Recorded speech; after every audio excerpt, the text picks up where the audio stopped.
Air transit airline की flight 236 Toronto से Lisbon की तरफ जा रही थी। ये आधी रात का समा था और जहाज अटलांटिक ओशन के बीचों बीच 39,000 फीट के एल्टीट्यूड पे क्रूज कर रहा था। ये सिचुएशन पायलट्स रोज फेस करते हैं और इसमें कुछ भी एबनॉर्मल जैसा नहीं था। पर जहाज में एक चीज ऐसी थी जो चंद लम्हों में ही सारी सिचुएशन को बदलने वाली थी। यहाँ आपको बताते चलें कि अटलांटिक ओशन के ऊपर 39,000 फीट के एल्टीट्यूड से भी दूर दूर तक जमीन नजर नहीं आती। वहाँ कैप्टन को अचानक मालूम पड़ा कि जहाज का फ्यूल अब खत्म होने वाला है। ये दोनों पायलट्स के लिए एक बहुत ही खौफनाक सिचुएशन थी, क्योंकि अटलांटिक ओशन के ऊपर फ्यूल खत्म होने का सिर्फ एक ही मतलब है और वो है मौत। जेम टीवी की वीडियोस में एक बार फिर से खुशामदीद।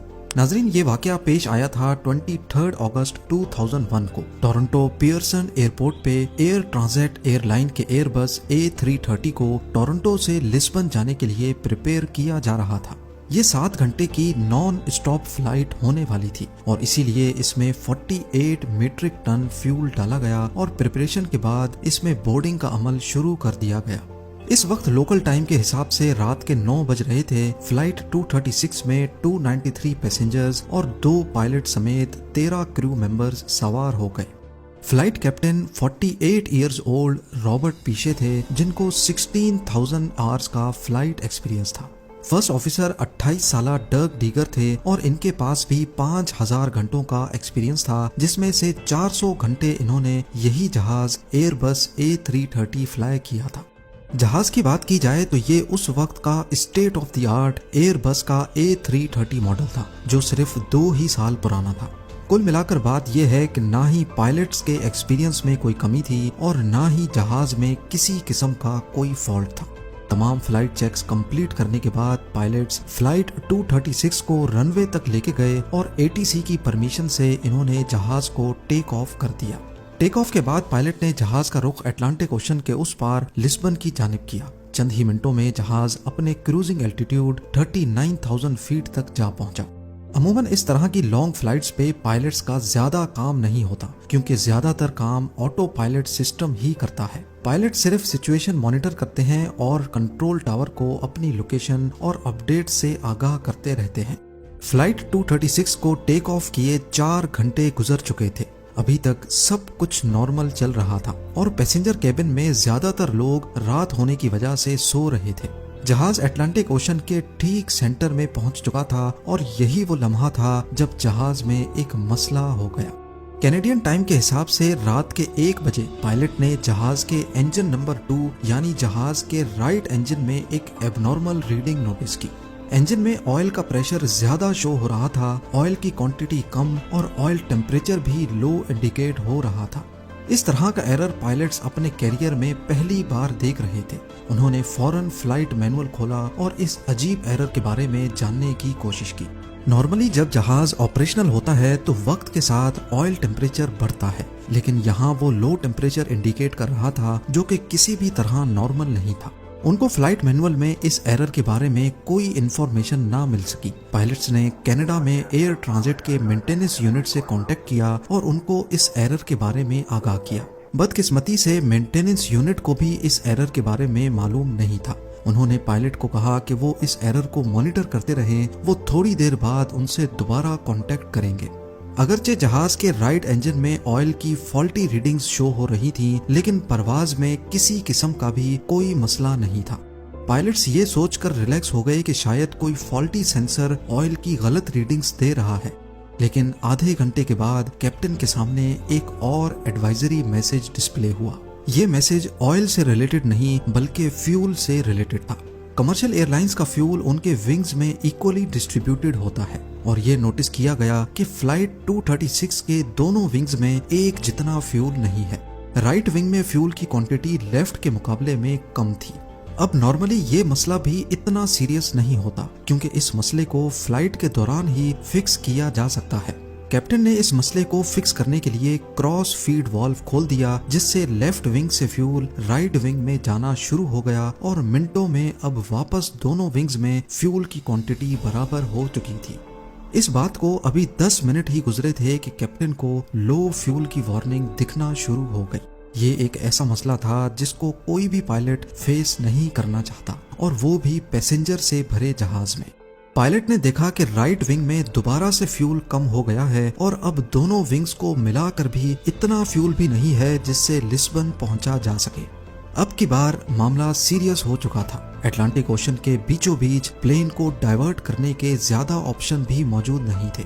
हकीकत में इनके पास एक ही ऑप्शन था और वो था एजोर्स आइलैंड। ये आइलैंड्स अटलांटिक ओशन में मौजूद पोर्चुगल टेरिटरी का हिस्सा हैं, जहां टर्सेरा नामी आइलैंड पर एयरपोर्ट मौजूद है।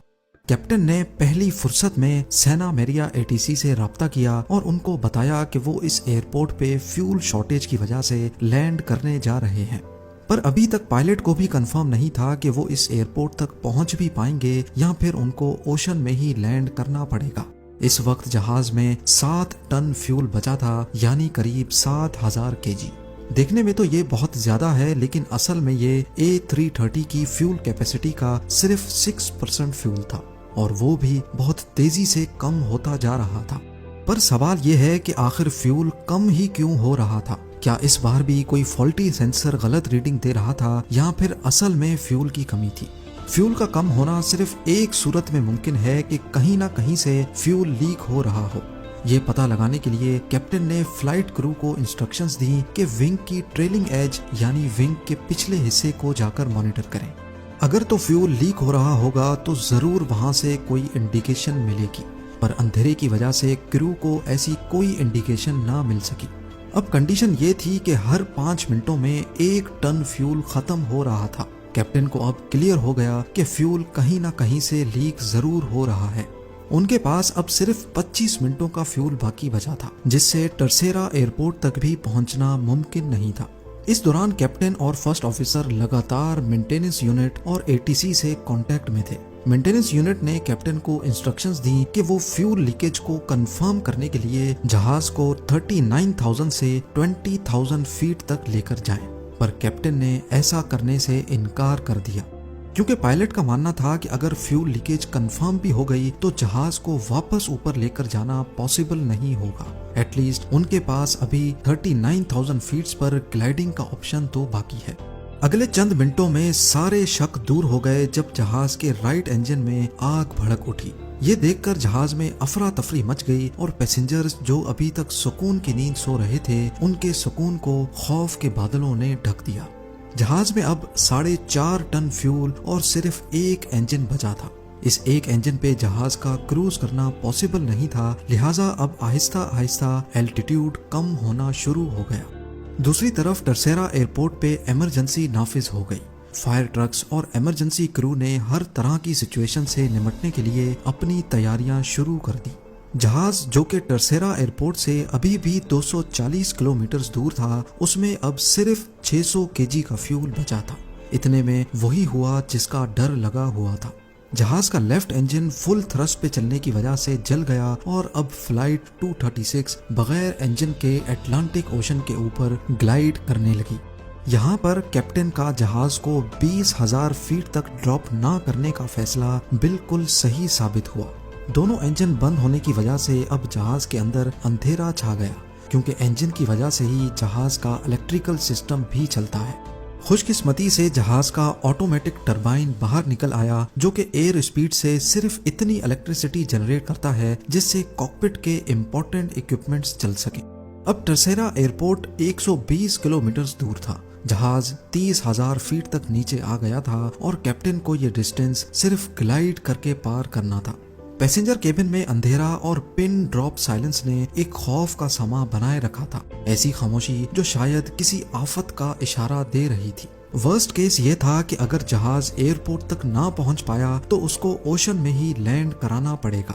इसी वजह से क्रू ने पैसेंजर्स को पानी में लैंडिंग के हवाले से प्रिपेयर करना शुरू कर दिया। ओशन में लैंडिंग हर तरह से खतरनाक होती है, क्योंकि अगर तो पैसेंजर इम्पैक्ट से बच भी गए तो पानी में डूब सकते हैं, और अगर पानी में नहीं डूबे तो ठंडे पानी की वजह से हाइपोथर्मिया से मर सकते हैं।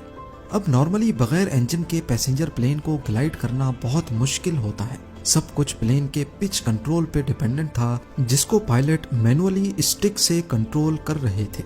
जहाज का एल्टीट्यूड 2000 फीट पर मिनट के हिसाब से ड्रॉप हो रहा था, यानी अगले 15 मिनटों में या तो जहाज एयरपोर्ट पर पहुंचेगा या फिर ओशन में।